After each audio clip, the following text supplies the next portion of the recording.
Bismillahirrahmanirrahim. Assalamualaikum warahmatullahi wabarakatuh. Innal hamdalillahi nahmaduhu wa nasta'inuhu wa nastaghfiruhu wa na'udzu billahi min shururi anfusina wa min sayyiati a'malina. Man yahdihillahu fala mudilla lahu wa may yudlil fala hadiyalah. Wa asyhadu an la ilaha illallah wahdahu la syarika lah wa asyhadu anna Muhammadan 'abduhu wa rasuluhu sallallahu alaihi wa ala alihi wa ashabihi wa man tabi'ahum bi ihsanin ila yaumiddin, amma ba'du. Kaum muslimin wal muslimat rahimani wa rahimakumullah wa a'azakumullah, jamaah masjid Al-Muttaqin. Al-Muttaqin yang senantiasa dirahmati oleh Allah Subhanahu wa taala. Alhamdulillah, sore ini kita dipilih oleh Allah. Dan tidak semua orang terpilih.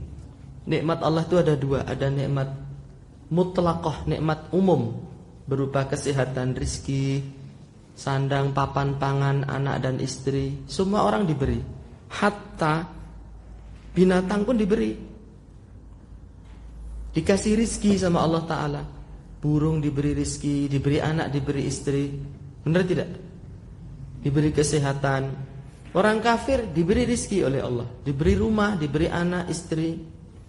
Penjahat, koruptor diberi oleh Allah. Tapi ada nikmat muqayyadah, nikmat khusus yang tidak diberikan oleh Allah kepada setiap orang, yaitu nikmat menuntut ilmu, nikmat Islam, iman, berjalan di atas sunnah Rasulullah sallallahu alaihi wasallam. Itu tidak diberikan kepada setiap orang. Pemuda yang menuntut ilmu, tidak semua pemuda mau menuntut ilmu. Dan itu anugerah besar yang harus senantiasa kita syukuri. Kata Imam Asy-Syafi'i rahimahullah, "Idza ra'aita syababal hayy qad nasha'u la yahmiluna qilalal habri wal waraqa wa la tarahum ladal asyakhi fi hilaqin ya'ununa min salihil akhbari mattasaqa fada'hum 'anka fa innahum hamajun qad baddalu uluwal himmatil hamaqa." Jika kalian melihat seorang pemuda tidak mau bawa pena, tidak mau bawa kertas, tidak pula dia engkau lihat duduk di majelis ilmu untuk mempelajari hadis, mempelajari sunnah dengan baik, tekun dan telaten, fada'hum anka, maka tinggalkan pemuda seperti itu. Fa innahum hamajun qad baddalu uluwal himmatil hamaqa, karena dia orang yang jiwanya kerdil dan lebih suka menukar semangat yang tinggi dengan kedunguan. Itu kata Imam Asy-Syafi'i. Jadi idealnya para pemuda itu memang berkumpul di majelis ilmu, dijadikan sebagai sebuah gaya hidup. Itu. Imam Abu Hatim Ar-Razi, dia bersafar menuntut ilmu ke berbagai negeri, membawa serta anaknya yang masih kecil. Kalau anaknya capek, digendong. Dan anaknya ini dia mengalami masa balik, masa dewasa itu ketika di perjalanan. Jadi dia bersafar, anaknya dibawa serta. Begitu kisah hidup para ulama kita, rahmatullahi alaihim ajma'in. Nah, pembicaraan kita berkisar tentang istiqomah ya. Beristiqomah setelah hijrah. Ya? Saya tadi belum ngecek lagi. Kayaknya tentang istiqomah setelah hijrah. Dan orang berhijrah ini tidak semua orang diberikan keinginan oleh Allah untuk berhijrah, menyadari kekeliruannya, menyadari kesalahannya. Allah telah memilih kita untuk berhijrah, memilih jalan ilmu, jalan ibadah yang menjadi visi misi utama dalam kehidupan kita. Tapi banyak orang berhijrah, masalahnya klasik dan sama berulang sejak zaman dulu sampai hari ini, yaitu apa? Tidak istiqomah. Hijrahnya hanya seumur jagung, 3 bulan, 1 tahun, 5 tahun, 10 tahun. Begitu. Kenapa tidak istiqomah? Ada banyak faktor. Di antaranya ketidakikhlasan kita di dalam berhijrah. Dan tidak ikhlasnya kita itu tidak kita sadari, karena kita tidak mengetahui indikasi ketidakikhlasan hijrah kita itu. Dikiranya ya kita sudah ikhlas di dalam berhijrah. Kalau kita merasa ikhlas, justru itulah awal dari ketidakikhlasan. Kalau kita merasa ikhlas dalam hijrah kita, justru itulah awal dari ketidakikhlasan kita. Kaum muslimin rahimani wa rahimakumullah wa a'azakumullah yang senantiasa dirahmati oleh Allah Subhanahu wa ta'ala. Maka dari itu kita harus menyadari bahwa anugerah berupa istiqomah ini pemberian Allah Ta'ala, diberikan kepada siapa saja yang dikehendakinya. Hijrah tidak diberikan ke semua orang. Dari sekian banyak yang hijrah itu, hanya sedikit yang istiqomah. Keistiqomahan itu lebih tidak diberikan lagi kepada setiap orang. Maka kita perlu memintanya kepada sang pemilik hidayah. Meminta. Pernah gak tidak kita melakukan survei? Dari sekian banyak doa yang kita panjatkan itu, isi doa kita apa? Doa supaya lebih tinggi badannya? Ada yang begitu berdoa, ya Allah jadikan saya lebih tinggi 2 cm saja ya Allah. Berdoa meminta kenaikan gaji, berdoa supaya lulus kuliah dengan nilai bagus, berdoa. Pernah tidak kita meminta keistiqomahan kepada Allah Ta'ala? Pernah tidak kita meminta kebaikan dunia dan akhirat kepada Allah Subhanahu wa ta'ala? Apakah berdoa meminta dunia itu berdosa? Tidak. Ya, satu kebaikan. Tetapi Allah mengatakan wal akhiratu khairun wa abqa. Dan akhirat itu lebih baik dan lebih apa? Lebih kekal. Akhirat itu lebih baik dan lebih kekal. Jadi idealnya isi dari doa kita itu lebih banyak memohon kebaikan akhirat. Ya, nah kalau nanti sesekali meminta rizki, meminta istri yang soleha, yang cantik, jelita, meminta anak yang banyak, itu boleh. Tetapi jangan sampai melupakan akhirat di dalam doa-doa kita. Syekh Abdul Razak bin Abdul Muhsin Al-Abbad Al-Badr mengatakan, "Walihadza kana min awwali qawaidil istiqamati wa asasuha." Ya, kaidah di dalam beristiqomah yang pertama dan merupakan pondasi dari keistiqomahan adalah at-tawajjuhus shadiqu ilallahi fi talabiha, yaitu senantiasa mengharap, senantiasa fokus kepada Allah di dalam meminta keistiqomahan. Dan tidak boleh merasa aman dari ketergelinciran di jalan hijrah ini. Karena sudah banyak. Bahkan beberapa waktu yang lalu kita mendengar bersama-sama ada seorang yang kemudian berhenti dari keimamannya, berubah menjadi seorang apa? Ada yang dengar? Pemain film. Jadi hidayah itu benar-benar mutlak murni milik Allah. Kita jangan berpikiran, wah kalau saya tidak jadi ustadz saya nggak bisa istiqomah. Banyak ustadz yang tidak istiqomah. Banyak juga orang awam yang dia justru istiqomah. Karena hidayah itu milik Allah, tergantung bagaimana kita menjemput hidayah tersebut.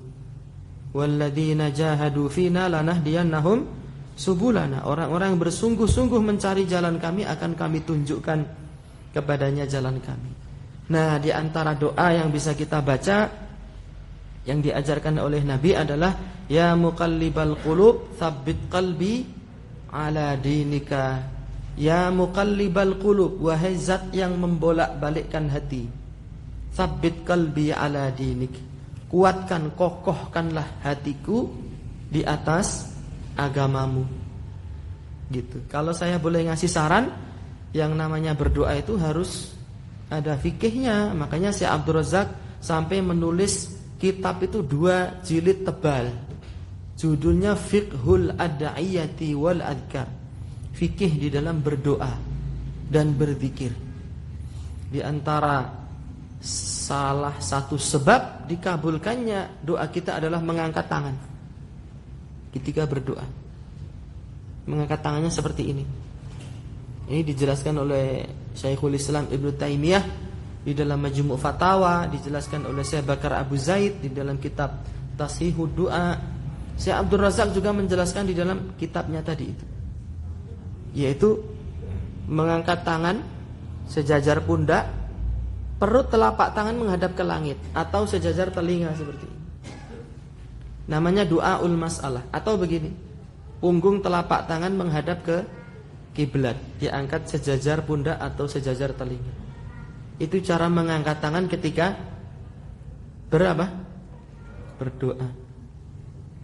Apa, seberapa pentingnya cara mengangkat tangan di dalam berdoa ini? Yang kedua, mengangkat tangan itu nanti kalau kita sampaikan kedua dan ketiga, kita baru tahu, oh, cara mengangkat tangan ternyata penting. Yang kedua disebut dengan doa ul isyarat, dengan memberi isyarat telunjuk. Kapan itu? Ketika tahiyat, ketika tasyahud.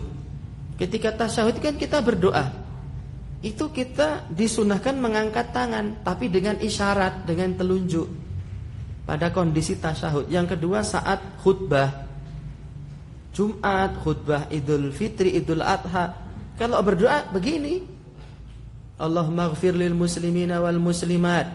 Begitu juga saat tasyahud, at-tahiyatu lillahi wassalawat, kan begitu.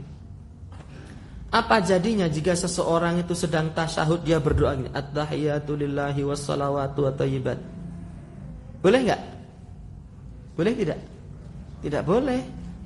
Apakah dia berdosa gara-gara mengangkat tangan saat berdoa? Tidak.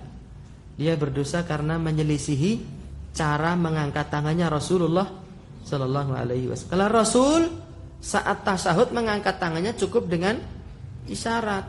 Kapan itu? Saat tasyahud dan saat khutbah. Makanya ada seorang khatib berkhutbah di zaman sahabat Nabi. Ada sahabat Nabi yang melihat, beliau mengatakan qabbahallahu hatainil yadain. Semoga Allah menjelekkan dua tangan ini, menjelekkan tangan ini, karena aku melihat Nabi saat berkhutbah beliau tidak melebihi dari isyarat. Itu pentingnya dan menjadi salah satu sebab doa kita dikabulkan oleh Allah. Nah, salah satu sebab juga penyebab doa kita dikabulkan adalah al-ilhah, merengek-rengek, mengulang-ulang doa kita itu. Yang ketiga, memilih waktu yang mustajabah.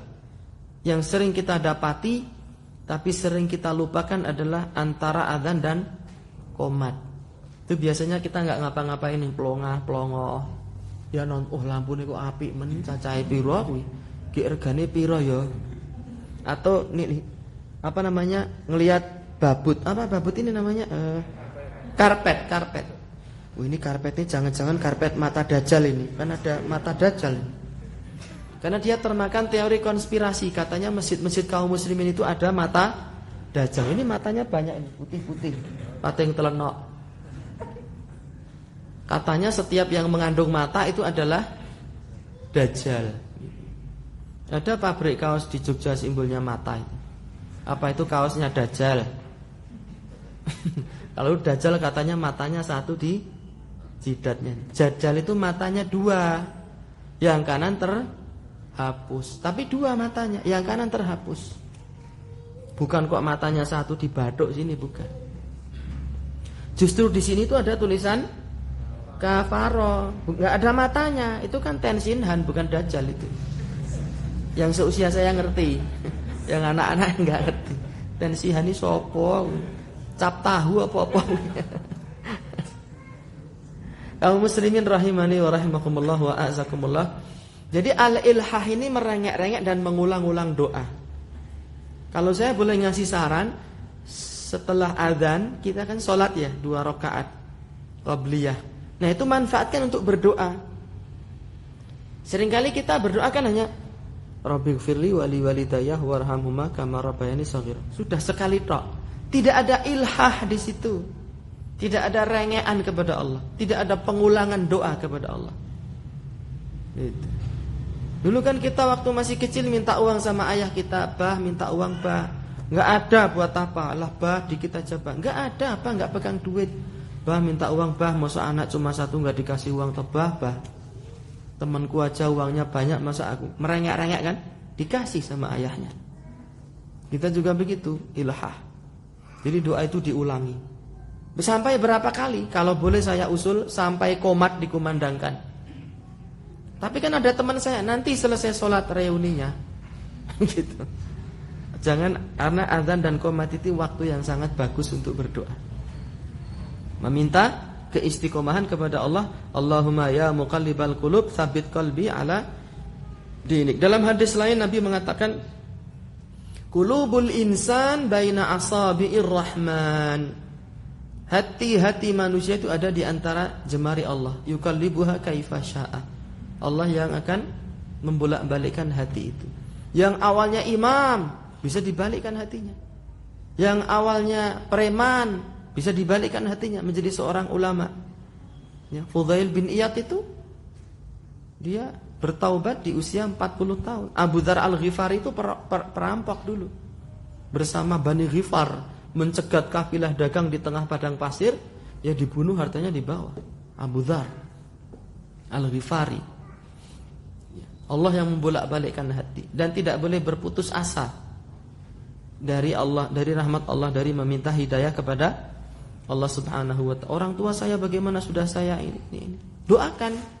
Saya sudah mendoakan tapi belum berubah. Sudah angkat tangan belum? Sudah memilih waktu mustajabah atau belum? Sudah merengek-rengek kepada Allah atau belum? Sebab-sebab dikabulkannya doa kita lakukan, ya, agar doa kita mustajabah. Dan yang menjadi mawani, penghalang dikabulkannya doa harus ditinggalkan. Apa itu? Memutus silaturahim. Kalau kita ini tipe orang yang sudah mendiamkan saudara kita, tetangga kita, apalagi ayah ibu kita lebih dari 3 hari, jangan harap doa kita dikabulkan oleh Allah. La yahillu li muslimin an yahjura akhahu fauqa thalath. Tidak halal bagi seorang muslim mendiamkan saudaranya lebih dari 3. Ya, wa afdaluhuma alladhi yabda'u bisalam. Yang paling utama di antara kedua orang yang sedang berselisih ini adalah yang memulai mengucapkan salam. Meskipun kelihatannya kalah, tapi dia menang di sisi Allah. Itu namanya menang tanpa ngasorake, ngeluruk tanpa bolo, sugih tanpa bondo. Gimana sugih tanpa bondo ya?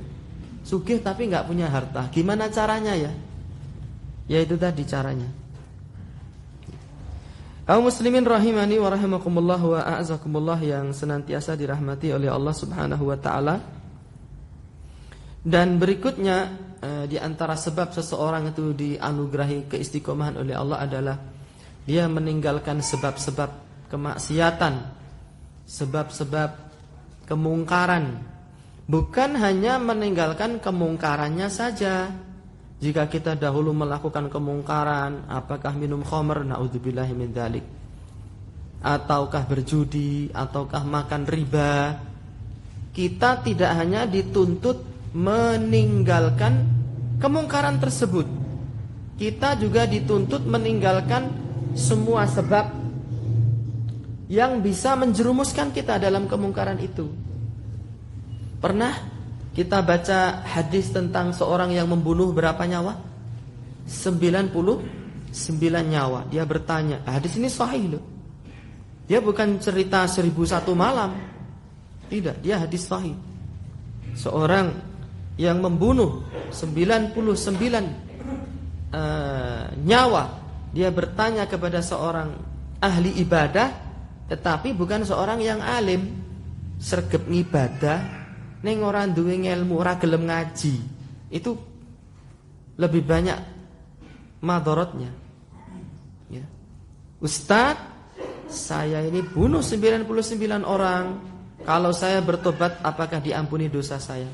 Kata Ustaz tadi, tidak bisa. 99 itu nyawa manusia, Mas, bukan nyawa ayam. Tidak bisa diampuni. Ya sudah, karena tidak bisa, saya genepi. Genepi itu bahasa Indonesianya apa? Saya genapkan menjadi 100 nyawa. Si Ustadz ini dibunuh. Jadi genap 100 orang yang dia bunuh. Jadi bahaya tidak orang tidak ngaji itu? Bahaya. Di zaman Nabi pernah terjadi. Orang tidak punya ilmu berfatwa. Ada sahabat, dia itu habis jihad ya, badannya penuh luka, dia junub. Dia bertanya, saya junub dan saya mau sholat, apakah saya tetap wajib mandi atau saya cukup tayamum? Ada orang ngomong, kamu tetap harus mandi. Selesai mandi dia meninggal dunia karena luka-lukanya yang parah tadi. Jadi mencelakakan diri sendiri, mencelakakan orang lain kalau kita tidak menuntut ilmu. Ya, bahaya. Dokter itu kalau nggak punya ijazah dokter boleh nggak nulis resep? Ya. Uang itu resep untuk kambing nggak dikasihkan ke orang.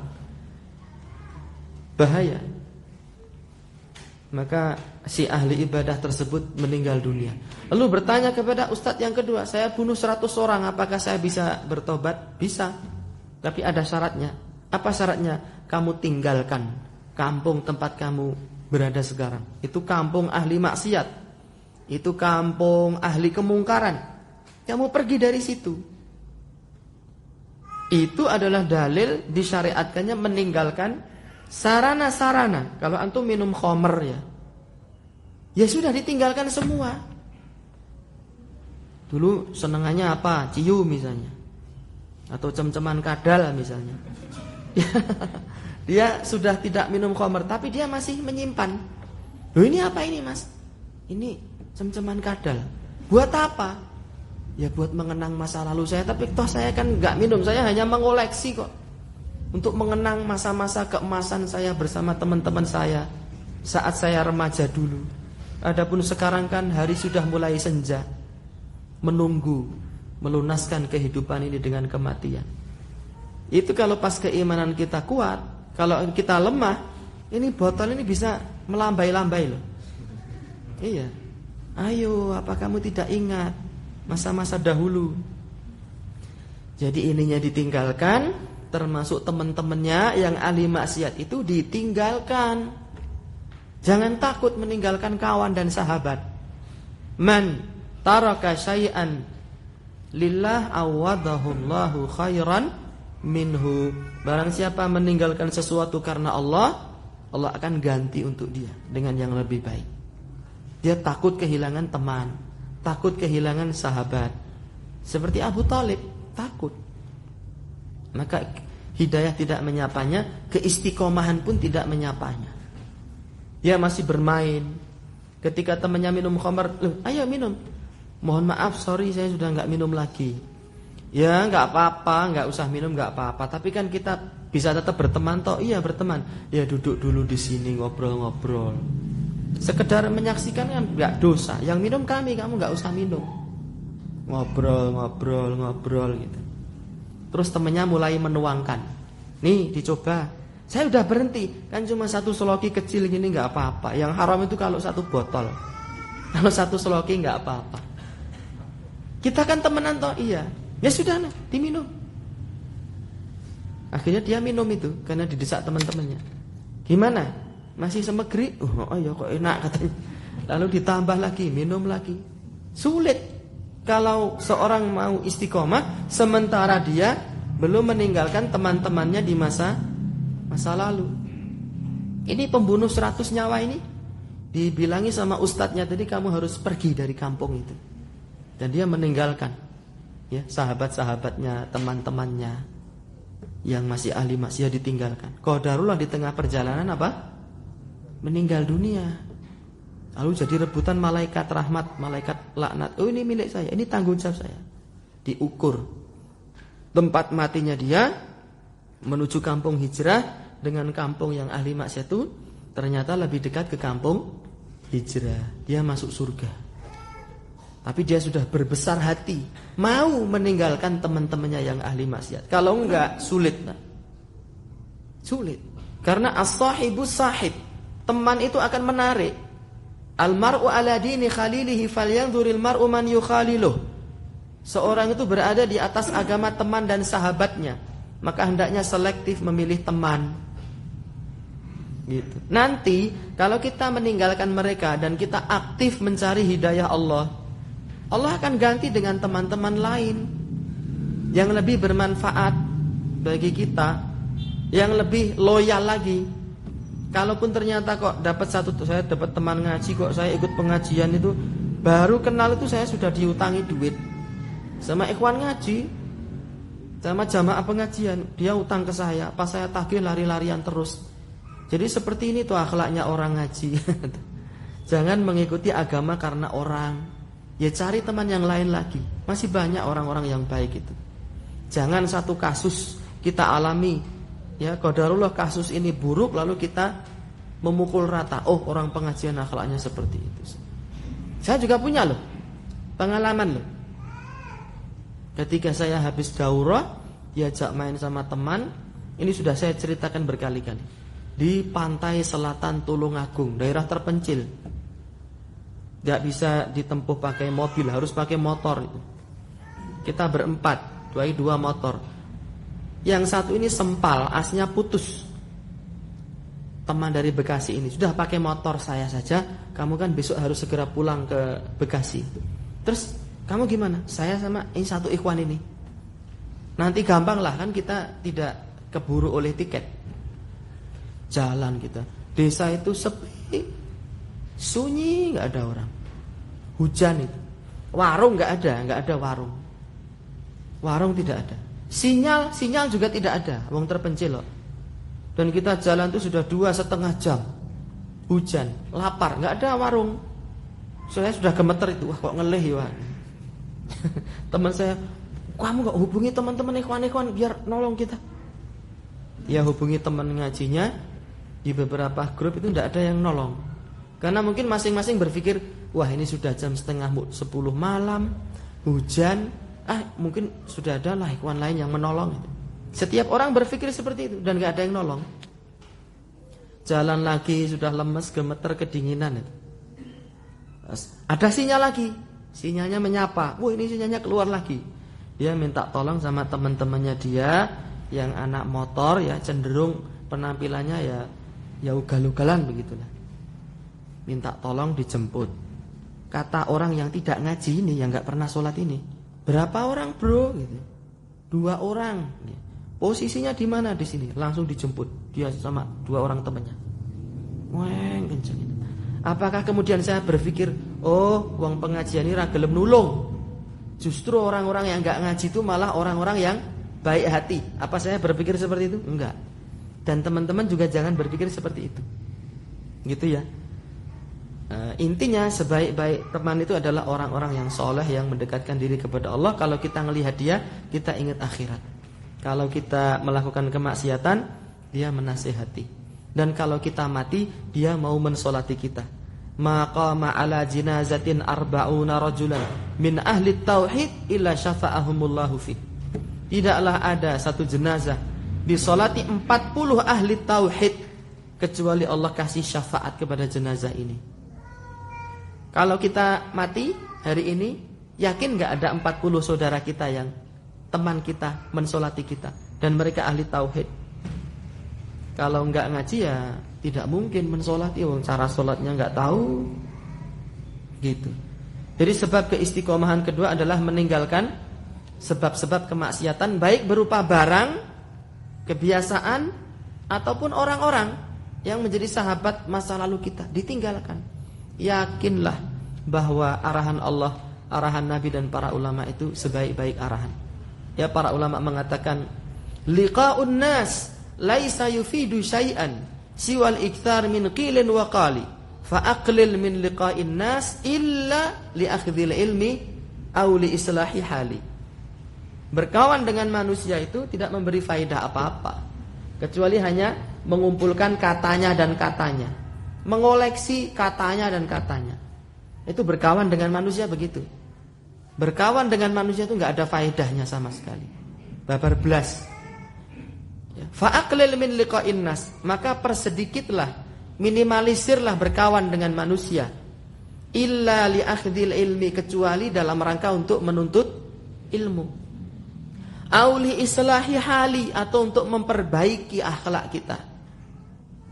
baru boleh berteman dengan manusia. Kalau berteman dengan manusia tidak ada dua tujuan ini, untuk mengambil ilmu, untuk memperbaiki diri, nggak usah berteman dengan manusia. Ya. Sampai-sampai ada seorang ulama besar namanya Ibnul Marzaban. Namanya siapa? Ibnul Marzaban. Menulis kitab, judulnya horor. Saya hanya menyampaikan loh ya, jangan dibully saya nanti. Judulnya Fadlul Kilab ala Kathirin Mimman Labisat Thiyab. Keutamaan anjing dibandingkan makhluk Allah yang pakai baju. Makhluknya Allah yang pakai baju itu siapa? Hah? Ya kita-kita ini. Makhluk Allah yang pakai baju. Keutamaan anjing dibandingkan manusia. Ada kitab seperti itu. Kemudian beliau menjelaskan beberapa sisi keunggulan anjing dibandingkan manusia. Tapi secara umum kan manusia tetap lebih unggul. Jangan dibilang saya ngasok-asok ke wong ya, enggak ya. Manusia itu tetap lebih mulia daripada anjing. Tapi pada beberapa sisi terkadang anjing lebih mulia, lebih baik daripada manusia. Dari sisi kesetiaan. Ada suami meninggal dikubur, istrinya mau enggak nungguin di kuburan sama anaknya? Mau enggak? Tapi anjing bisa melakukan itu. Saat tuannya mati, tuannya dikubur itu dia nunggu terus sampai dia ikut mati di situ. Ada. Contohnya siapa? Ashabul Kahfi. Bener enggak? Anjingnya ikut mati di situ. Tapi kalau anak istri kita mau enggak nemeni semalam saja di kuburan? Kita udah ditanam di kuburan, wahai ayahku yang kucintai, aku akan menemanimu di malam pertama ini. Ada? Tidur di kuburan? Manusia enggak ada. Nah, dari sisi ini anjing lebih setia dibandingkan manusia. Sehingga ada sebagian ulama mengatakan anjing yang itu pepatah bahasa Jawa ya. Kirik sing kanca iku luwih becik tinimbang kanca sing kirik. Jadi anjing yang memiliki sifat seperti sahabat itu lebih baik daripada sahabat memiliki sifat seperti anjing. Itu pepatah kearifan lokal ya. Dan tidak seluruhnya benar, tapi juga tidak seluruhnya salah. Jadi bertemanlah dengan orang-orang yang soleh. Kalau kita jujur di dalam hijrah kita menginginkan keistiqomahan, kita menginginkan mati di atas hidayah, mati di atas sunnah Rasulullah Sallallahu Alaihi Wasallam, maka harus berteman dengan sesama kaum muslimin, para yang penuntut ilmu, yang ahli sunnati wal jamaah. Kaum muslimin rahimani wa rahimakumullah wa a'azakumullah yang senantiasa dirahmati oleh Allah Subhanahu wa taala. Dan persahabatan ini kalau kita tengok sejarah buku-buku yang ditulis para ulama menggambarkan persahabatan para ulama ussalaf ini luar biasa. Sahabat Nabi yang datang dari Mekah menuju Madinah dipersahabatkan oleh Nabi, dipersaudarakan oleh Nabi ya, langsung setia. Langsung menunjukkan empati yang luar biasa besar. Dan ini patut untuk kita tiru. Kayak tadi itu orang-orang yang tidak ngaji ya, klub motor tadi yang mau menolong, kita ini jauh lebih berhak untuk berakhlak dibandingkan mereka. Kita ini jauh lebih berhak untuk lebih banyak menolong dibandingkan mereka. Ibnu Abbas pernah beriktikaf di Masjid Nabawi. Padahal sholat 1 rakaat di Masjid Nabawi lebih utama 1000 rakaat dibandingkan di masjid yang lainnya. Itu sholat 1 rakaat. Kalau orang iktikaf sholatnya bukan 1 rakaat lagi, banyak. Ibnu Abbas iktikaf di Masjid Nabawi, datang seorang lelaki minta tolong, Ibnu Abbas keluar dari Masjid Nabawi. Ketika kembali, dia dicela oleh teman-temannya. Kamu kan sedang iktikaf, kenapa kamu keluar dari masjid? Dia mengatakan li'an akhruja. Aku itu keluar ma'a sadiqi fi hajatin lahu.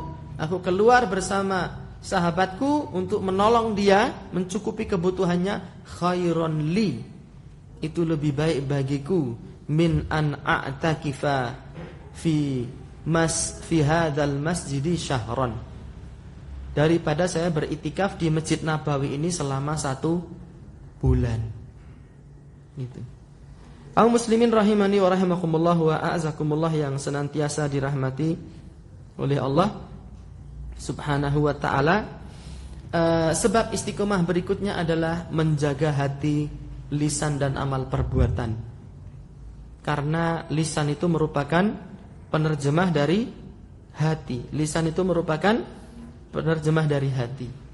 Jadi yang namanya hijrah itu harus totalitas. Udkhulu fis silmi kafah. Masuklah ke dalam Islam ini secara menyeluruh.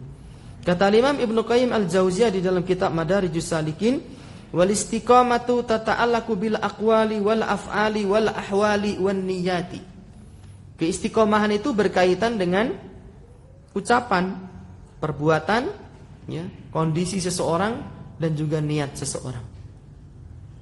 Kalau kita dulu biasa mengucapkan kata-kata yang tidak baik, ketika berkumpul dengan orang tidak baik lalu kita berhijrah, kita harus mulai mengendalikan lisan ini. Ya, jangan mengucapkan kata-kata yang kotor, yang tidak baik. Karena lisan itu merupakan penerjemah hati. Mungkin gak teko berisi es teh ketika dituang isinya susu? Mungkin tidak? Tidak mungkin. Kendi berisi air putih dituang ya keluar apa? Air putih.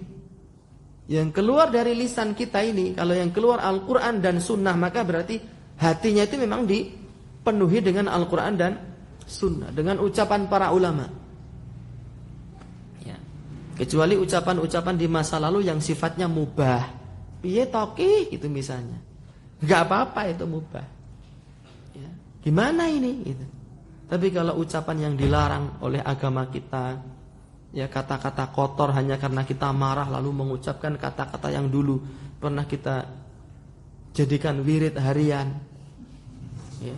Wirid hariannya ucapan-ucapan yang tidak baik. Ada enggak orang seperti itu? Ada. Ya. Menemui kena apa namanya? Menginjak duri sidik itu. Oh basio gitu. Oh bajindul ba wa akhwatuha. Ya saya teruskan. Ba dan saudara-saudaranya. Itu kalau diteruskan horor sekali itu. Ba itu. Ya. Wirid harian yang dulu diganti dengan zikir pagi dan petang. Meskipun kita mengucapkannya niatnya bercanda, atau saat kita ditimpa oleh perkara yang membuat kita marah, emosi, jangan mengucapkan kata-kata itu. Ya. Karena itu menerjemahkan isi hati seseorang. Nabi SAW bersabda, la yastaqimu imanu abdin, tidak akan menjadi istiqomah, ya, keimanan seorang hamba, hatta yastaqima qalbuhu, sampai istiqomah hatinya. Wala yastaqimu qalbuhu, dan hatinya tidak akan istiqomah hatta yastaqima lisanuhu, sampai lisannya istiqomah. Jadi teman-teman, mungkin di sini ada mahasiswa yang dulu tuh belum dikaruniai niat untuk hadir pengajian, ya, sekarang sudah ikut pengajian. Kebiasaan-kebiasaan masa lalu jangan dilakukan lagi, baik berupa perbuatan ataupun ucapan, baik dalam rangka bercanda ataupun sedang murka.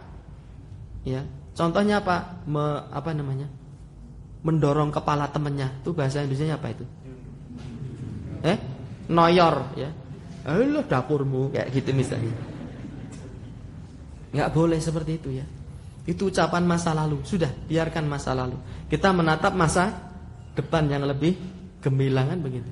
Sering loh saya dapat itu ketika bergaul dengan teman-teman di pengajian itu, kadang mereka bercanda itu menggunakan gaya-gaya apa? Gaya-gaya lama. Gaya-gaya apa? Jahiliyah dulu. Ya, baik berupa perbuatan maupun apa? Ucapan. Hatta pernah terjadi ikhwan yang sudah ikut pengajian itu, ini niatnya bercanda, menirukan tingkah laku banci. Itu tidak lucu dan tidak baik. Meskipun niatnya hanya bercanda, ucapannya ditirukan, jangan. Tidak boleh itu. Kalau kita menganggap itu hal yang biasa, berarti hanya tinggal menunggu saat yang tepat untuk apa? Menanti waktu datangnya ketergelinciran tersebut dari jalan hijrah. Ini sebab-sebab kecil yang seringkali tidak kita sadari, ya. Kaidah ahli sunnah menyatakan la kabair ma'al istighfar wala saghair ma'al istimrar. Tidak ada dosa besar yang dilakukan, tidak ada dosa besar di sisi Allah jika disertai dengan taubatan nasuha. Dan tidak ada dosa-dosa kecil jika dosa ini dilakukan terus-menerus. Yang kecil ini kalau terus-menerus lama-lama menjadi dosa besar. Ya. Begitu. Para ulama kita mengatakan khallidz dzunuba saghiraha wa kabiraha dzakat tuqa wasna' kamashin fawqa ardhi syauqi yahdharu ma yara wala tahqiranna saghiratan innal jibala minal hasa. Tinggalkanlah oleh kalian dosa, semua perbuatan dosa, yang kecil ataupun yang besar. Wasna' kamashin, dan berlakulah seperti orang yang berjalan ala ardhi syauqi, di atas bumi yang berduri, di atas tanah yang dipenuhi pecahan beling, duri, ya, benda-benda runcing.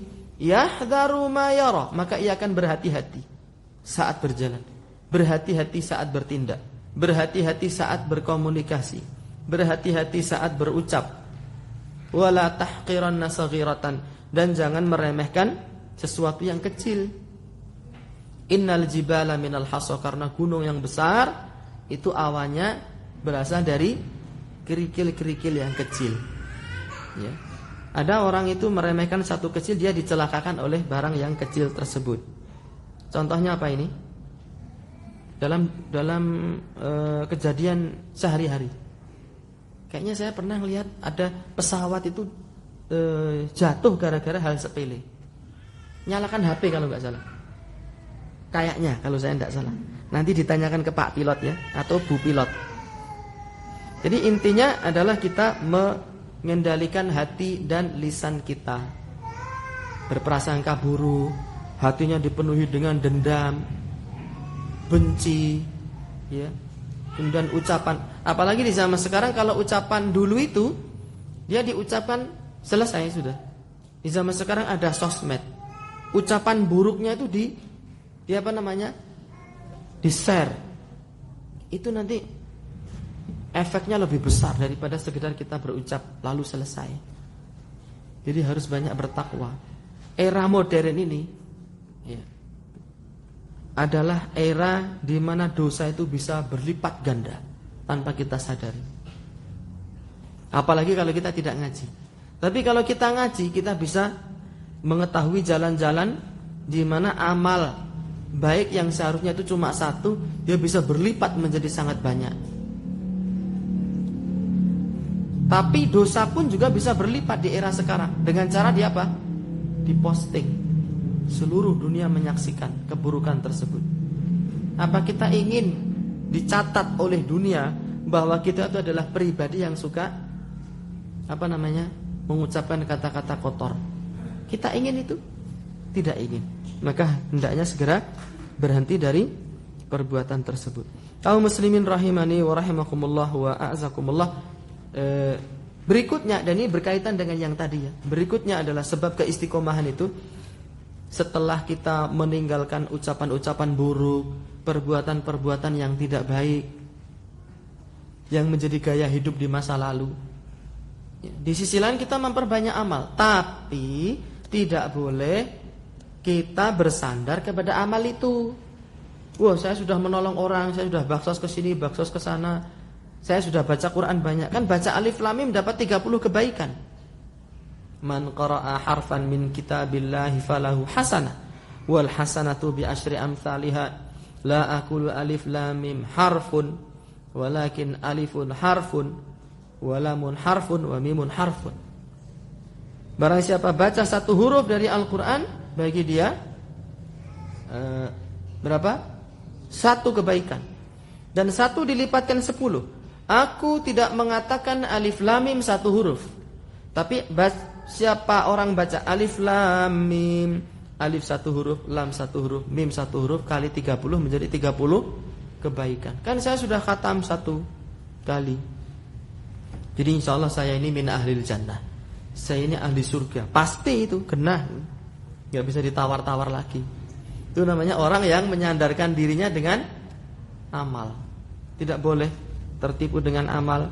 Sebanyak apapun amal kita, kita harus senantiasa takut. Jangan-jangan amal kita banyak tapi tidak ada satu pun yang diterima karena riya, karena kita tidak mengetahui syarat rukunnya, atau karena ada tujuan lain kita melakukan amal itu, sehingga hapus, kita tidak terasa, tidak merasa.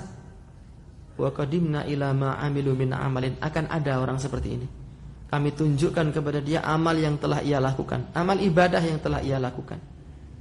Faja'alnahu haba'am manthura. Lalu kami jadikan amal yang ia lakukan itu seperti debu beterbangan, tidak ada gunanya, sia-sia. Orang seperti ini akan ada nanti di akhirat, dan jumlahnya banyak.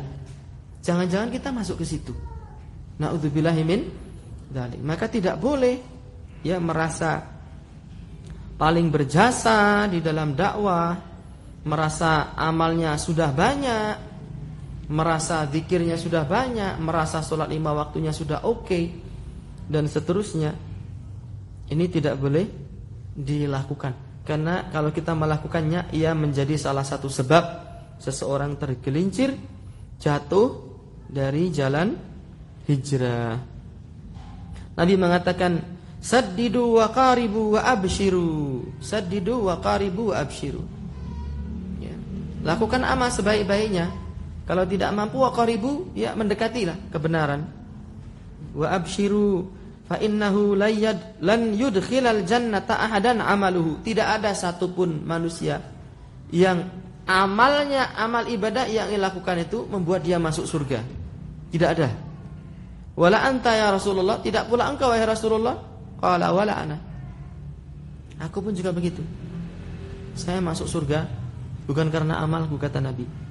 Illa an yataghammadani Allahu minhu bimaghfiratin wa rahmah. Kecuali Allah sudah menganugerahi aku dengan ampunan dan juga rahmat. Nabi saja begini, apalagi kita.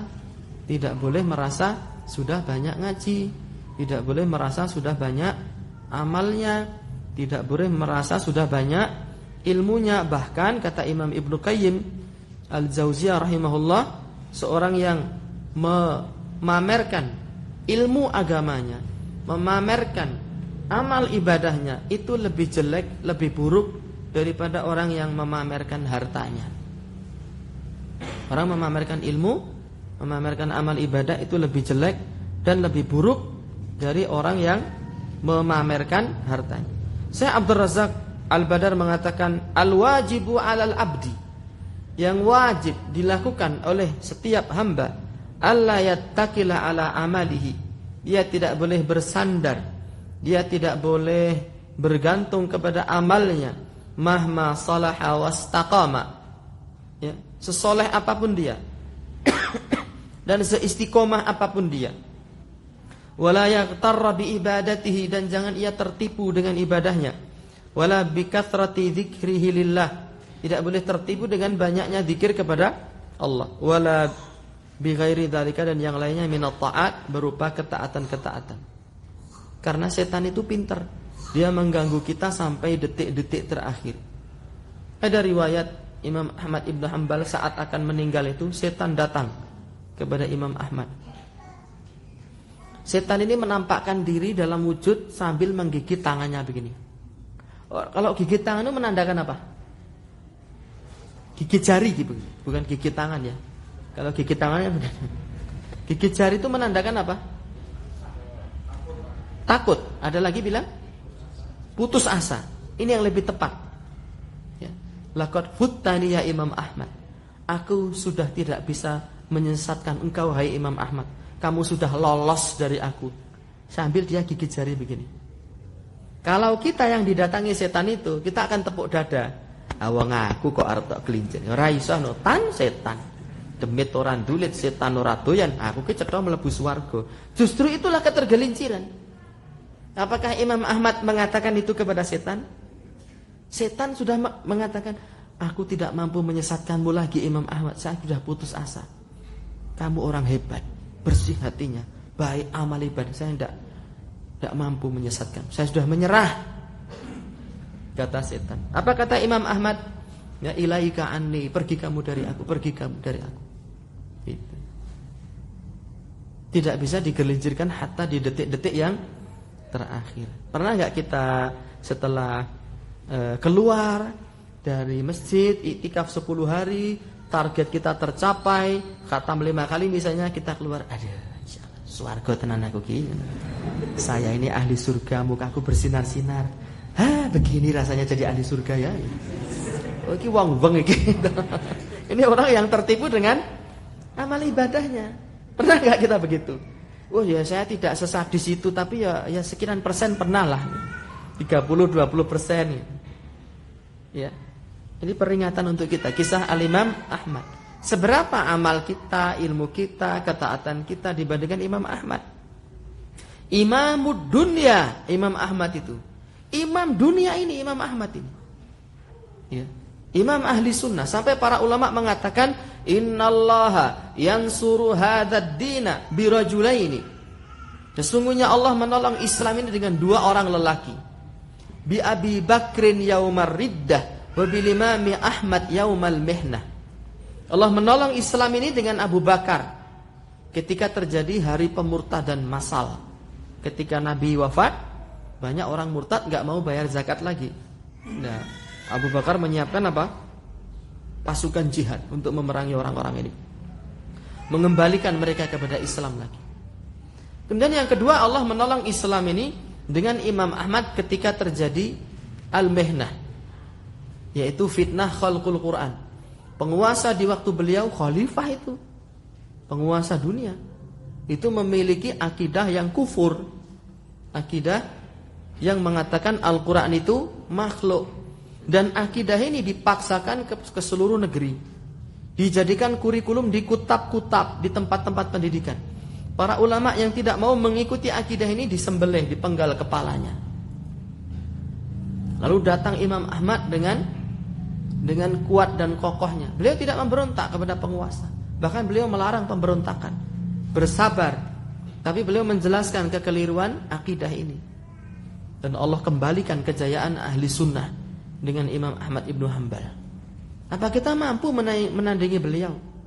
Meskipun begitu, di saat detik-detik terakhir beliau masih didatangi oleh syaitan. Jadi kita sangat-sangat tidak boleh bergantung dengan amal dan kebaikan yang telah kita lakukan. Kaum muslimin rahimani wa rahimakumullah wa a'azakumullah, harus senantiasa introspeksi. Aduh, jangan-jangan puasaku tidak diterima. Jangan-jangan puasaku ini hanya menggugurkan kewajiban tapi tidak ada isinya. Karena saat puasa saya masih menghibah, saat puasa saya masih suka tidur. Sunnah-sunnah Nabi tidak saya lakukan saat Ramadan ini. Ya, menyegerakan berbuka, mengakhirkan sahur. Ya, tidak membicarakan aib orang. Jangan-jangan puasa saya enggak terus begitu. Di waktu yang lain membaca hadis-hadis yang menjelaskan keutamaan orang beribadah. Jadi harus seimbang itu antara al-khauf dan ar-raja. Rasa takut dan harap ini harus seimbang. Kalau besar rasa takutnya, ya, jadi apa? Jadi khawarij. Kalau besar rasa rajanya, harapan terus gantung dengan amal tadi, kita menjadi orang murji'ah. Kalau besar rasa cintanya, ya, kita menjadi orang penganut manunggaling kawula Gusti. Ya, Tuhan sudah bersatu dalam diri saya. Siapa kamu? Aku adalah Tuhan. Tuhan adalah aku. Aku dan Tuhan adalah aku, gitu. Ruwet itu. Dan ada ya menganut pemikiran seperti ini. Siapa yang sudah lihat? Saya kemarin mewawancarai seorang ikhwan itu.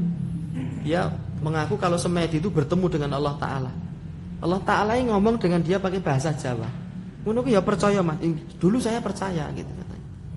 Jadi banyak orang yang menyangka dirinya sudah ketemu dengan Allah karena dia menganut teori manunggaling kawula Gusti. Percaya nggak antum kalau ada orang ketemu dengan Allah? Saya 100% tidak percaya. 1 triliun% saya tidak percaya. Kenapa? Nabi Musa saja tidak mampu bertemu dengan Allah. Rabbi arini anzur ilaika. Wahai Tuhanku, tampakkan dirimu, aku ingin melihatmu. Qala lan tarani.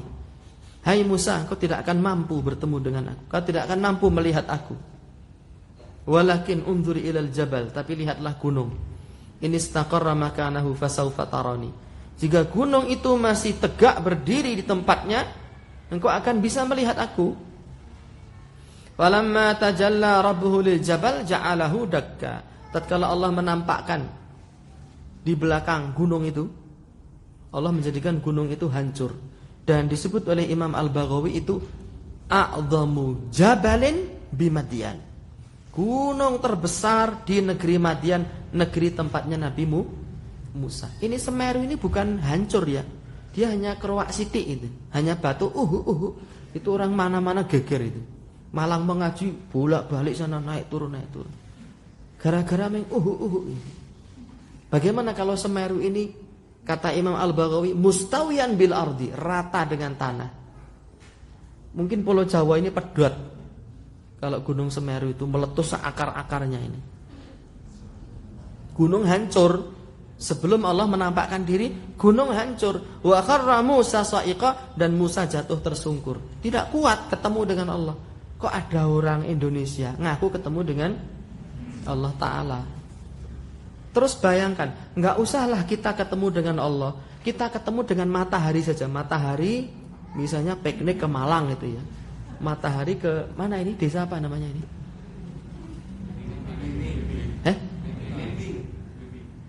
Ipin. Blimbing. Saya dengarnya Ipin kan itu. Blimbing ya. Ke Blimbing ini. Ini bukan hanya Malang yang hancur, Mak. Dunia ini hancur. Kalau matahari sampai ke sini, ketemu dengan makhluknya Allah saja kita tidak kuat. Yang saya ingat ya, pelajaran waktu SD dulu, kalau keliru tolong dibenarkan. Permukaan matahari itu suhunya 6000 derajat Celcius. Inti matahari itu 8.000 kalau enggak 9.000 derajat Celcius. Kalau dia ke Malang ini, seluruh dunia hancur. Itu baru matahari, makhluknya Allah. Apalagi Allah. Nabi mengatakan tentang Allah, hijabuhun nur. Hijabnya Allah itu adalah cahaya. Lau kasyafahu, seandainya Allah menyingkap hijab ini, menyingkap cahaya ini, la ahraqat subhatu wajihihi man taha ilaihi basarahu min khalqih. Maka terangnya wajah Allah ini akan membakar dan memusnahkan seluruh makhluk. Ini baru dibuka hijabnya. Apalagi ngaku bertemu dengan Allah. Bukan hanya dia yang hancur, seluruh dunia hancur. Maka jangan pernah sekalipun percaya bahwasanya Allah itu ya merasuk ke dalam diri seseorang. Katanya kalau kita sudah sangat cinta kepada Allah, kita semakin dekat. Kalau sudah semakin dekat, Allah menyatu pada diri seseorang. Ini akidah manunggaling kawula lan Gusti. Al-Hululiyah yang pertama diangkat oleh Al-Hallaj. Wallahu taala alam bisawab. Kaum muslimin rahimani wa rahimakumullah wa a'azakumullah, yang senantiasa dirahmati oleh Allah Ta'ala. Dan kita saat ingin menggelincirkan diri, banyak orang mengaku, saya ini tergelincir, saya ini terjerat riba, saya tergelincir dari jalan hijrah. Padahal aslinya, hakikatnya, dia tidak terjerat riba. Dia menjeratkan dirinya ke dalam riba. Dia sengaja menjerumuskan dirinya jatuh dari jalan hijrah. Tahu kok yang dia lakukan itu keliru, tapi dia nekat lebih mengikuti hawa nafsu. Benar tidak? Banyak orang hijrah kayak, wah ternyata dunia pengajian itu nikmatnya cuma di awal tok. Masih tetap enjoy sama teman-teman saya yang dulu. Padahal dia tahu itu sebuah kemungkaran, tapi dia tetap mengikuti kata hati, mengikuti hawa nafsunya tersebut. Nah, saat kita melewati fase ini, ingatlah bahwa keselamatan seseorang di atas sirat di akhirat itu tergantung keistiqomahan dia di dalam berhijrah, di dalam berpegang teguh terhadap sunnah Rasulullah Sallallahu Alaihi Wasallam. Kalau kita tidak istiqomah, hijrahnya baru sebentar jatuh, nanti kita akan melewati as-sirat itu dan kita akan jatuh juga. Gitu. Hendaknya kita ingat-ingat ini baik-baik ya. Agar apa? Agar kita tetap dikaruniai apa? Keistiqomahan oleh Allah Subhanahu wa ta'ala. Karena tidak ada satupun manusia melainkan dia akan diperintahkan oleh Allah kelak untuk melewati sirat, alamat ni jahannam. As-sirat itu, titian itu dibentangkan oleh Allah di atas neraka jahanam, yang dia itu lebih tajam daripada pedang dan lebih lembut daripada rambut. Ini merupakan salah satu prinsip akidah ahli sunnati wal jamaah, mengimani adanya titian neraka, sirat, dan setiap orang akan melewati titian tersebut. Syekh Abdul Razak mengatakan, man hudiya fid dunya ila siratillahil mustaqim. Barang siapa diberikan hidayah oleh Allah di dunia ini, dia berjalan di atas jalan yang lurus, hudiya fid daril akhirati ila siratil mustaqim, maka dia juga akan diberikan pertolongan oleh Allah di atas siratal mustaqim di akhirat kelak. Al-mansubi alamat ni jahannam, yang akan dibentangkan oleh Allah di atas neraka jahannam. Fa yaumal qiyamah, pada hari kiamat, yunsabu siratun alamat ni jahannam, akan dibentangkan sirat di atas neraka jahannam. Ahaddu minas saifi wa adaqqu minas sya'ra, yang lebih tajam dari pedang dan lebih lembut daripada apa? Rambut.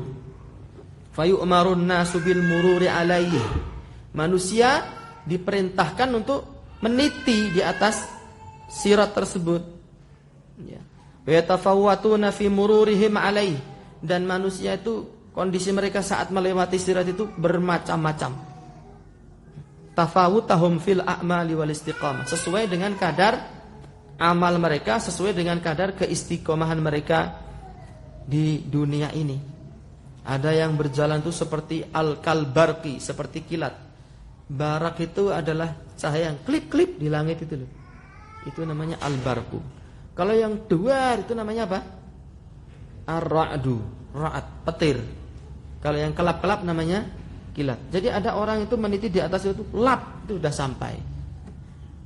Ada yang seperti orang menaiki kendaraan, dugrek.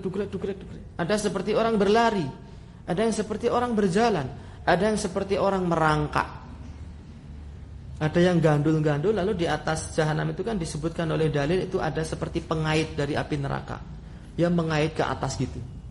Ya, dia merangkak-rangkak gitu, dikait itu, lalu jatuh ke dalam neraka. Hendaknya kita mengingat ini, dan setiap manusia akan melewatinya. Tidak ada orang dalam, tidak ada apa namanya itu supaya dibikin mudah itu KKN itu nepotisme, nggak ada. Ya. Semuanya tergantung keistiqomahan kita di dunia. Jadi teman-teman yang sudah berhijrah, saya juga, karena setiap orang itu berada di atas jalan hijrah sebenarnya. Tidak ada manusia bersih dari kemaksiatan. Mau dia ulama, mau ustadz, mau orang awam, mau pedagang, mau karyawan, semuanya dituntut untuk istiqomah di jalan Allah. Nah, saat hiasan dunia, daya tarik dunia ini melambai-lambai, mengajak kita untuk menikmati masa lalu, masa-masa riang bersama kawan-kawan kita dulu. Kita membaca hadis tentang sirat ini. Waduh, konsekuensinya nanti saya jatuh dari as-sirat, titian neraka. Kalau sudah jatuh, ya penyesalan, tidak berguna lagi. Mathil wuqufaka yaumal hasyri uryana musta'tifan qaliqal akhsya'i hayrana an-naru tazfuru min ghaidin wa min hanaqin 'alal usati wa talqa rabba ghadbana.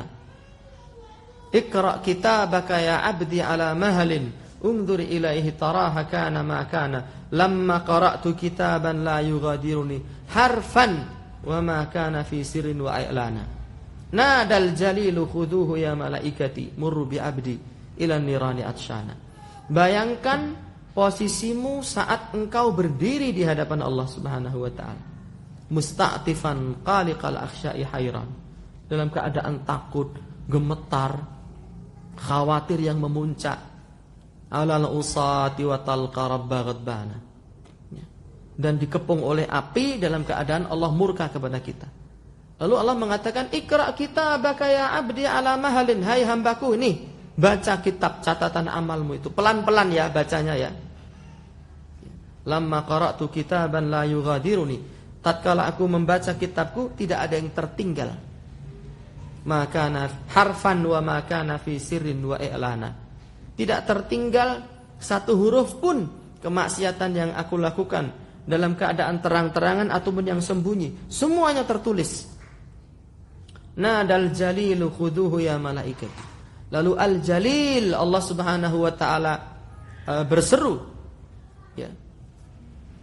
Khuduhu ya malaikati, wahai malaikatku, ambil orang ini. Ya, murru bi abdi ilan nirani atsyana. Lemparkan dia ke dalam api yang menyala dalam keadaan haus dahaga. Naudzubillahi min dzalik. Itu harga mahal yang harus dibayar setiap orang yang ingin kembali kepada jalan hitam, kembali kepada masa lalu yang kelam, yang penuh dengan kemaksiatan, hura-hura, senang-senang, memperturutkan keinginan hati. Itu harga mahal yang harus ditebus kelak di hadapan Allah Subhanahu wa ta'ala. Senang memang, ketawa, ketiwi, ya nongkrong, mendam-mendem gitu. Mereka kan sukanya memperturutkan hawa nafsu, nonton apa bareng, boncengan, ngakak-ngakak seperti itu. Jadi hidup itu seperti tidak ada aturan. Yang penting hati saya senang, saya mengikuti itu. Dan kesenangan yang dirasakan itu sesaat. Orang yang minum ciu itu senang toh. Beringas-beringis kayak. Iruh lampu merah guyang-guyu. Tapi setelah dia sadar sedih lagi dia. Ya. Orang berjudi juga begitu, sedih. Orang beribadah itu badannya lelah, pikiran capek, tetapi hati diberikan ketenteraman dan keterangan oleh Allah Subhanahu wa ta'ala. Kaum muslimin rahimani wa rahimakumullah wa a'azakumullah yang senantiasa dirahmati oleh Allah. Terakhir saya ingin sampaikan, masih ada sekitar 4 menit lagi. Di antara hal yang menyebabkan seseorang jatuh dari jalan hijrah, tidak istiqomah, adalah at-tashabbuh bil kuffar, yaitu menyerupai orang-orang kafir di dalam perkara-perkara yang menjadi kekhususan mereka. Gaya berjalan mereka, gaya bicara mereka, gaya berpakaian mereka mengikuti tren mode yang dipopulerkan oleh orang-orang kafir. Dan banyak para pemuda kepencut, tertarik, terbuai dengan gaya-gaya hidup yang dipamerkan oleh orang-orang kafir. Lalu anak-anak kaum muslimin berubah menjadi LKMD, londo kok mung dasi, kepalanya tok yang menjadi bule. Benar nggak? Karena mengikuti tren orang-orang kafir itu. Na'udzubillahi min dzalik. Dan merasa malu berpenampilan sebagai seorang muslim. Jangan malu. Ada orang beralah uang itu yang penting kan atine. Saya ini penampilannya preman tapi hati saya kan Hello Kitty misalnya. Penampilan saya preman tapi saya ini soleh loh, ahli surga saya ini. Itu ada benarnya. Tapi juga pakaian ini terkadang bisa melindungi seseorang dari kemaksiatan. Dan itu saya alami waktu saya masih remaja dulu. Dan mungkin banyak pengalaman yang lain. Seseorang itu kalau menggunakan baju koko, pakai kopiah penutup kepala, pakai sarung misalnya, atau pakai jubah, dia mau maksiat itu pakai minimal kepada diri sendiri. Wah, masuk saya pakai jubah, pakai kopiah gini kok nongkrong di pinggir jalan, metreti wong liwat gitu. Ada orang lewat dipetreti. Otak padake manuk disingsoti gitu. Kan malu kan? Pakai jubah, pakai kopiah, bawa kitab itu masa mau duduk di pinggir jalan metreti wong liwat. Malu. Kita mau ngobrol dengan wanita yang bukan mahramnya itu mau tanya nomor telepon, tanya nomor WA, malu, pekewo. Kitanya malu dan pekewo, orang lain pun ya yang ahli ya kemungkaran, kemaksiatan mau ngajak kita kepada kemungkaran itu pekewo loh, bener nggak?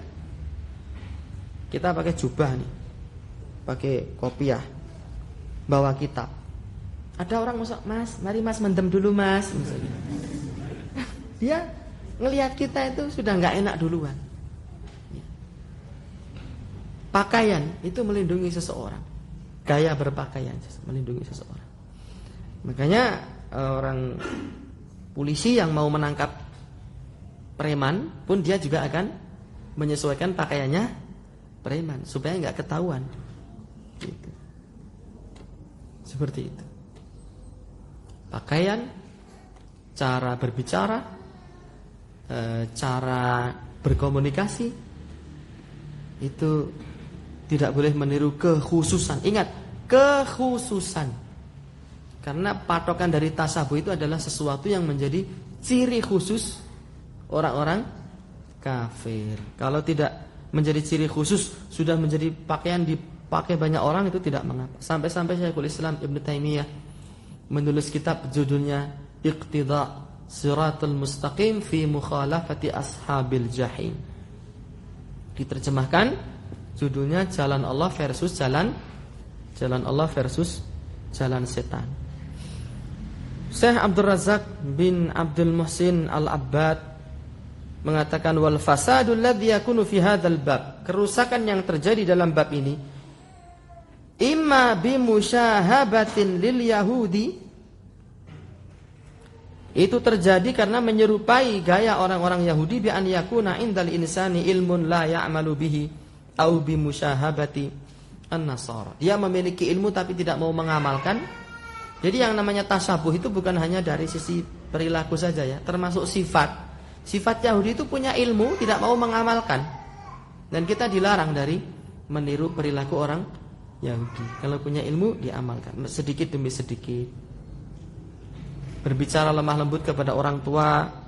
Bagi yang orang Jawa mungkin bisa menggunakan level bahasa yang lebih tinggi, lebih halus saat berkomunikasi dengan orang tua dan tidak mengangkat suara, tidak membentak di hadapan orang tua.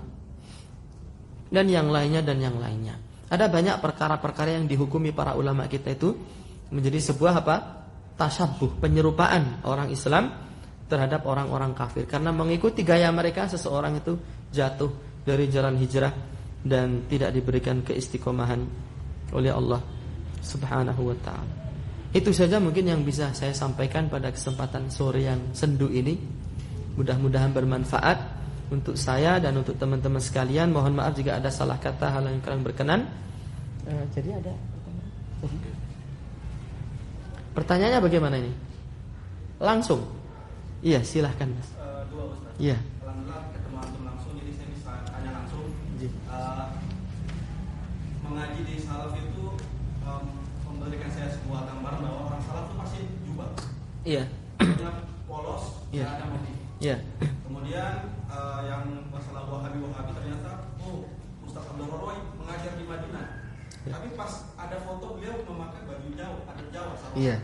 Kemudian ada lagi teman bilang coba lihat Ustaz ini dari Klaten, dari Jawa Tengah. Antum ternyata. Iya. Ciri khas antum. Saya dari Jawa Tengah ya. Saya dari Jawa Tengah memang.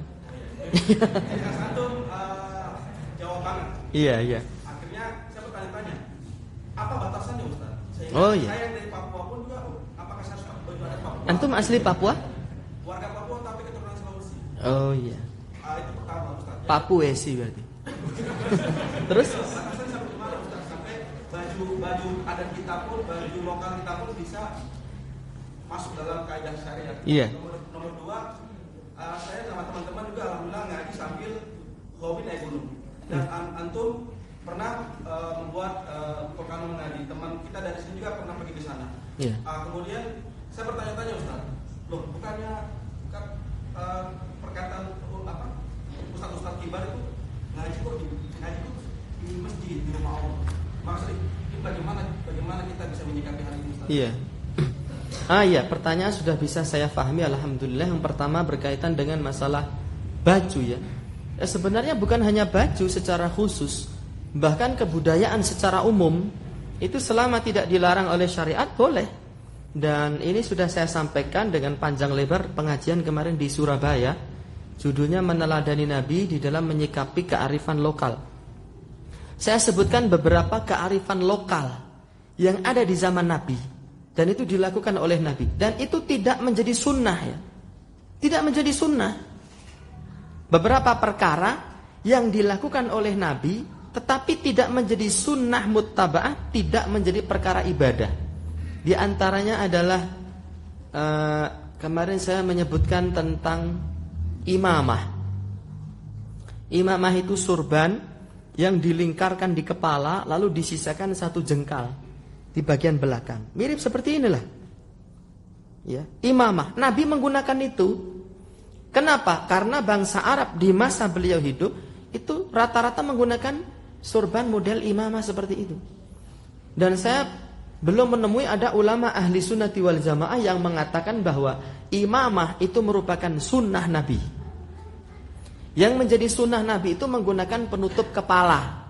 Apakah berupa imamah, apakah berupa gutroh, apakah berupa kopiah, apakah peci nasional, peci Aceh, peci Sulawesi. Boleh, selama itu penutup kepala.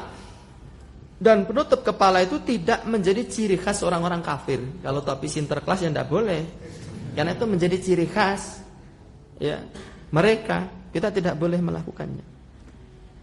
Gitu. Ya, jadi imamah itu bagian dari adat Arab. Imamah itu adat Arab. Yang mengatakan begitu banyak para ulama. Ya, Al-Imam Abdul Aziz bin Abdullah bin Baz rahimahullahu ta'ala. Makanya antum lihat gak, ulama kita ahli sunnati wal jamaah yang ulama kita banyak dari berbagai negara. Tapi secara khusus yang di Mekah sendiri, yang di Arab Saudi, ulama-ulama kita jarang atau bisa dibilang hampir tidak ada yang menggunakan imamah.